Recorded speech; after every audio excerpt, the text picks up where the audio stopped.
আসসালামু আলাইকুম রহমতুল্লাহি ওবরকাতুহু। সম্মানিত দর্শক, 1975 সালের বিয়োগাত্মক এবং নির্মম মানবতা বিরোধী অপরাধ এবং খুন, এবং সেই খুনের অন্যতম পিতা, মাস্টার প্ল্যানার এবং বাস্তবায়নকারী মেজর ডালিম, 2024 সনের এই অস্থির বাংলায় তাকে নিয়ে একদল মানুষ উল্লাস প্রকাশ করছে এবং একজন খুনিকে নেতা বানানোর জন্য, একজন খুনিকে পূজনীয়, সম্মানীয় নায়ক বানানোর জন্য বহু মানুষ সংঘবদ্ধভাবে পর্দার আড়ালে এবং পর্দার আড়ালের বাইরে রঙ্গমঞ্চে, নাট্যমঞ্চে তারা নৃত্য করছে। এবং এটি আমাদের এই বর্তমান জমানার কত বড় দুর্ভোগ এবং দুর্দশার কারণ, এবং এটি আমাদের মানসিক বৈকল্যতার কতটা কারণ হতে পারে সে বিষয়টা নিয়ে মূলত আলোচনা করব। এখন যারা ওনাকে নায়ক বানাতে চাচ্ছেন, জনাব মেজর ডালিম ওরফে খুনি ডালিম, এখানে হলে তিনি আত্মশিক্ষিত খুনি, নিজেকেই তিনি দাবি করেছেন। ফলে একটা কোর্ট তাকে বলেছে তিনি সাজাপ্রাপ্ত, তারপর তিনি নিজের মুখে স্বীকার করেছেন। ফলে তাকে খুনি বলাটা আসলে আমার জন্য কোনো বিষয় নয়, আর তার জন্য এটা বিষয় নয়, বিকজ তাকে এই নামে পরিচয় দিলে হি যে murderer of Sheikh Mujib and his family, এটা নিয়ে তিনি গর্ব করেন যে আমি এরকম একটা খুন করতে পেরেছি, এই জন্য আমি গর্বিত, আমি আনন্দিত। এবং তার বক্তব্য হলো যে শুধু আমি আনন্দিত নয়, আমার যে পিতা আমাকে জন্ম দিয়েছে, আমার পিতার উল্লাস করা উচিত। এবং তার এই খুনের কারণে তার ভিতরে এরকম দম্ভ যে আমার মতো শ্রেষ্ঠ মানুষ এই পৃথিবীতে আর দ্বিতীয়টি নেই। এই বাংলায় আমি জন্ম নিয়েছি বলেই এই বাংলা এত সুন্দর, আমি শেখ মুজিবকে খুন করেছি। এরকম একটা আত্মতৃপ্তি যদি না থাকে, তাহলে এই হত্যাকাণ্ডের এত বছর পর তিনি এখন বৃদ্ধ হয়ে গেছেন, তার বয়স এখন 78 বছর, 78 ইয়ার্স। তো এই 75 বছর বয়স নয় যেটা তিনি সেখানে বলেছেন, কাগজপত্রে তার বয়স 78 ইয়ার্স, 78 বছর। এই বয়সে মানুষের অনুশোচনা থাকে, তার মুখে খোঁচা খোঁচা দাঁড়িয়ে আছে। তো অন্যান্য যারা বঙ্গবন্ধুর খুনি ছিলেন তারা কিন্তু প্রায় সবাই অনুশোচনায় ভুগেছেন। ভারতে ক্যাপ্টেন মাজেদ, কিংবা কানাডাতে নূর, কিংবা যারা ফাঁসির মঞ্চে গিয়েছেন সেই মেজর মহিউদ্দিন, তারা সবাই আফসোস করেছেন, অঝরে কেঁদেছেন এবং সারা জীবন অনুশোচনা করেছেন। শুধুমাত্র কর্নেল ফারুক এবং কর্নেল রশিদ এবং এই লোকটি, যেটি হলো যাকে বলা হয় এই ডালিম এবং মেজর বজলুল হুদা, এই কয়জন লোক দম্ভ করেছে প্রকাশ্যে এবং করে যাচ্ছে এখন মেজর ডালিম। বাকি যারা ছিলেন মোরালে সবাই কিন্তু অনুশোচনা করেছেন। কেউ বলেছেন যে আমি বাধ্য হয়েছি চক্রান্তের কারণে, আমার কোনো ওয়ে ছিল না, আমি গ্রুপের মধ্যে পড়ে গেছি, ইত্যাদি ইত্যাদি নানা ঘটনা তারা বলেছেন। এবং তারপরেও তাদের সেই অনুশোচনার কারণে তাদের কর্মপন্থা তারা চেঞ্জ করেছেন, দাঁড়িয়ে রেখেছেন, নামাজ পড়েছেন, তওবা করেছেন, তসবিহ পড়েছেন, তাহলিল পড়েছেন, কিন্তু শাস্তি, দুনিয়ার শাস্তি এবং প্রকৃতির শাস্তি, মানুষের শাস্তি এবং আল্লাহর শাস্তি, এই দুনিয়াতে যা হয় এর কোনোটা থেকে তারা বাদ যাননি। এখন এই যে লোকটি 78 বছর বয়সে, তার মধ্যে কোনো অনুশোচনা নেই, বরং এই বয়সে তার মনে হচ্ছে যে তার এই কাজ করার মানে তার জন্য বিরাট একটা দায়িত্ব এবং কর্তব্য ছিল। এবং এখন যদি তার সুযোগ থাকতো তাহলে তিনি শেখ হাসিনাকে, শেখ রেহানাকে এবং শেখ পরিবারের বাকি যারা আছে এই সময়টাতে, যাদের সবার বিরুদ্ধে অভিযোগ এবং মানুষ যাদের প্রতি বিক্ষুব্ধ এই মুহূর্তে, তিনি যদি সুযোগ পেতেন এবং তাকে যদি কেউ এরকম সুযোগ করে দিতেন, প্রত্যেকটা মানুষকে তিনি নিজ হাতে ব্রাশ ফায়ার করে তিনি মেরে ফেলতেন এবং মেরে ফেলে তিনি আবার দম্ভ করতেন যে আমি মেজর ডালিম বলছি। তো এরকম একজন বীর পুরুষ, সেই বীর পুরুষকে নিয়ে যারা মাথা করে নাচছেন, তারা প্ল্যান কি? তাকে কি বানাবেন?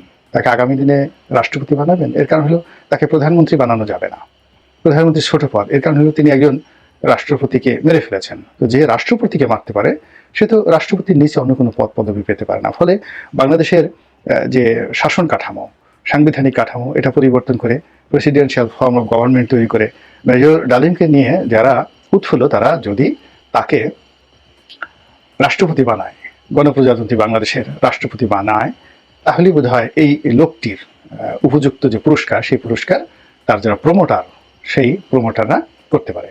আমরা সবাই জানি যে বঙ্গবন্ধু হত্যাকাণ্ডের পেছনে ভারতের একটা হাত ছিল। মার্কিন যুক্তরাষ্ট্রের একটা হাত ছিল, এমনকি পাকিস্তানের হাত ছিল। তার সঙ্গে সঙ্গে আমাদের স্থানীয় জনগণের যে বিরক্তি, ক্রোধ, ক্ষোভ এটা ছিল। সেনাবাহিনীর মধ্যে প্রচণ্ড অসন্তোষ ছিল এবং তার এই খুনের সঙ্গে যারা সম্পৃক্ত অনেকেই তার দ্বারা ব্যক্তিগতভাবে ক্ষতিগ্রস্ত হয়েছেন। এটা সত্য কথা, এতে কোনো সন্দেহ নেই। কিন্তু তার বিনিময়ে তাকে খুন করতে হবে এটি পৃথিবীর কেউ কখনো আজ পর্যন্ত স্বীকার করেনি।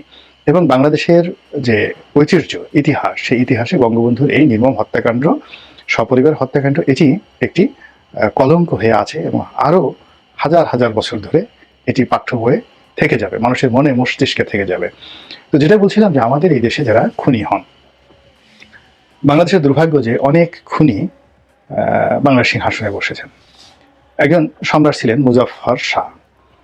তো এই মুজাফফর শাহ মূলত প্রেসিডেন্সিয়াল গার্ড রেজিমেন্টের একজন কমান্ডার ছিলেন। ইথিওপিয়া বাড়ি, আজকের যে ইথিওপিয়া একসময় আবিসিনিয়া ছিল, কাফরি। তো বাংলাদেশের যে ইলিয়াস শাহী বংশ, সেই বংশের যারা রাজা তারা চিন্তা করলো যে এই প্রাসাদ রক্ষা করার জন্য এখন যেভাবে এসএসএফ আছে, তো ওভাবে তাদের জামানাতেও এসএসএফ ছিল, যারা মানে প্রাসাদ পাহারা দিত। তো সেনাবাহিনীর সবচেয়ে চৌকুশ দল, সবচেয়ে বিশ্বস্ত লোকদেরকে দায়িত্ব দেওয়া হতো। ওয়েল ট্রেন গেরিলা যুদ্ধে তারা যাকে বলা হয় পটু, এবং একই সঙ্গে সঙ্গে তারা রাজার জন্য জীবন দিতে প্রস্তুত। তো এই কাজ করার জন্য সারা দুনিয়াতেই এরকম যাদের রক্ত ভালো, বংশ ভালো, এরকম লোকদেরকে নেওয়া হয়। যেমন নেপালের গুর্খা, এই সম্প্রদায়টি এতটা বিশ্বস্ত এবং এতটা যোদ্ধা যে এখনো পর্যন্ত ব্রিটিশ রয়্যাল আর্মিতে যে রানী বা রাজার যে গার্ড রেজিমেন্ট রয়েছে, সেখানে গুর্খা সৈন্যদের সেখানে সসম্মানে নিয়োগ দেওয়া হয় এরকম। তো ওই সময়টিতে সবাই এরকম বিশ্বস্ত জাতিগোষ্ঠীকে খুঁজতেও প্রাসাদে নিয়োগ দেওয়ার জন্য সারা দুনিয়াতে। তো বাংলার ইলিয়াস শাহী বংশ তারা করলো কি, ইথিওপিয়া থেকে এরকম একটা প্ল্যানের নাম শুনলো এবং সেখান থেকে আনলো, এবং সেই বাহিনীর প্রধান ছিলেন মুজাফফর শাহ। তো এই বাংলার আবহাওয়া এত খারাপ যে ইথিওপিয়ার মতো দেশে যাদের সুনাম সুখ্যাতি ছিল হাজার বছরে, যে যারা বেইমানি করে না, মুনাফিকি করে না, কিন্তু এই বাংলার আলো বাতাস পাওয়ার সঙ্গে সঙ্গে এই লোকগুলো বেইমান হয়ে গেল, মুনাফিক হয়ে গেল, বিশ্বাসঘাতক হয়ে গেল, এবং যে রাজা তাদেরকে আনলেন তাকে রক্ষা করার জন্য, সেই রাজাকে সে মেরে সে সিংহাসনে বসে গেল। এবং বেশ কয়েক বছর তার সেই অত্যাচার, দুরাচারের যে শাসন, এটি কিন্তু বাংলাদেশে চলছে। তো এরকম হত্যাকারী বাংলা সিংহাসনে বসেছে, বহুবার এরকম ঘটনা ঘটেছে। আর নিজ পরিবারের মধ্যে পিতা সন্তানকে খুন করেছেন, সন্তান পিতাকে খুন করেছেন, তারপরে সিংহাসনে বসেছেন, এরকম ইতিহাস বাংলাদেশে অনেক অনেক আছে।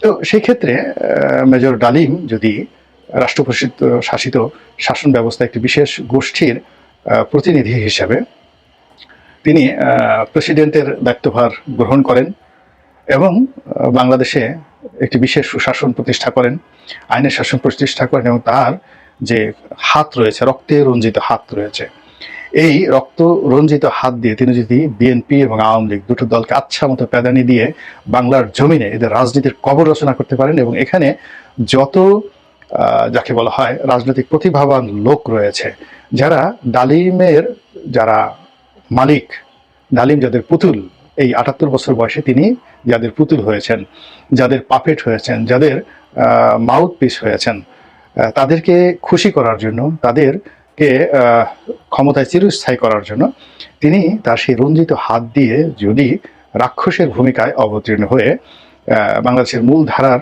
যে সকল রাজনীতি যারা করেন, ইতিবাচক রাজনীতি করেন, গণমানুষের রাজনীতি করেন, গণতন্ত্রের কথা বলেন, তিনি যদি সবাইকে তিনি শেষ করে দিতে পারেন, কণ্ঠরোধ করতে পারেন, তাহলে ডালিমের যারা উদ্ভাবনকারী, এই মুহূর্তে উনি তো লুকায়িত ছিলেন বহুদিন, ৫০টি বছর তিনি গর্তে ছিলেন, লুকায়িত ছিলেন।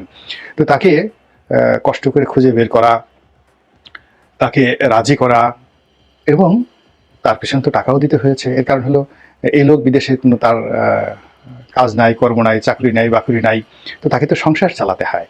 তো তিনি যে বেঁচে আছেন, এটা তো কারো না কারো দয়াতে তিনি বেঁচে আছেন। তো এই অবস্থাতে এতগুলো তিনি যে একটা ঝুঁকি নিয়েছেন, সেই ঝুঁকির পেছনে নিঃসন্দেহে একটা বিশাল বিনিয়োগ আছে। সেই বিনিয়োগ শত কোটি টাকাও হতে পারে, অস্বাভাবিক কিছু নয়। এখন সেটা দেশি চক্র হতে পারে, বিদেশি চক্র হতে পারে, ভারত হতে পারে, আমেরিকা হতে পারে, বাংলাদেশ হতে পারে, পাকিস্তান হতে পারে, এনিথিং, কিন্তু ডাজ নট ম্যাটার। আমার বক্তব্যটা হলো যে যারা তাকে নামিয়েছেন, তারা যদি এই জায়গাতেই শেষ করে দেন যে উনি একটা বক্তব্য দিলেন, একটু হাওয়া বাতাস দিলেন, চলে গেলেন, তাহলে এটা হয় না। এই ভদ্রলোকের প্রতি অন্যায় করা হবে, অবিচার করা হবে।